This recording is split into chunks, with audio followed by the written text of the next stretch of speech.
আমরা তাকে দেখছি লাইমলাইটে, দেখছি জনসম্মুখ, কিন্তু ক্যামেরার ফ্ল্যাশের আড়ালে যে জাইমা রহমান রয়েছে, তিনি কি কেবল একজন পাবলিক ফিগার, নাকি তার প্রতিটি পদক্ষেপের পেছনে লুকিয়ে আছে অন্য কোনো গল্পের ইঙ্গিত? ক্ষমতার কেন্দ্রবিন্দু থেকে হাজার মাইল দূরে থেকেও কেন তাকে নিয়ে জল্পনা কল্পনার শেষ নেই।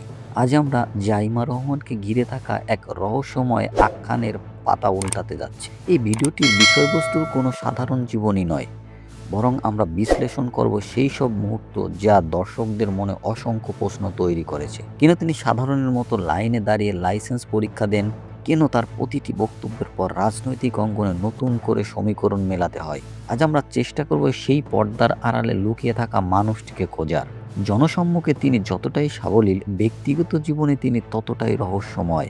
তার নীরবতা কি কোনো বড় সিদ্ধান্তর ইঙ্গিত, নাকি এটি কেবলই মিডিয়া এড়িয়ে চলার এক কৌশল? বিকেএসপিতে ফুটবল খেলা হোক বা সাধারণ লাইনে দাঁড়িয়ে লাইসেন্স পরীক্ষা দেওয়া, এই কাজগুলো কি কেবলই বিনোদন, নাকি এর গভীরে কোনো সুদূর প্রসারী বার্তা লুকিয়ে আছে?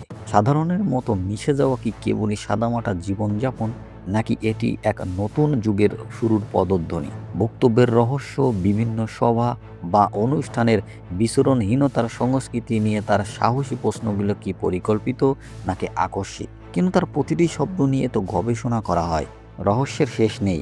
আর জাইমা রহমান সেই রহস্যের এমন এক নাম যা উত্তরের চেয়ে বেশি প্রশ্ন তৈরি করে। তিনি কি কোনো বড় পরিবর্তনের নায়ক, নাকি শুধুই সময়ের দাবিদার? জাইমা রহমান সম্পর্কে আপনার রহস্যময় তথ্যটি আমাদের কমেন্ট বক্সে জানাতে পারেন।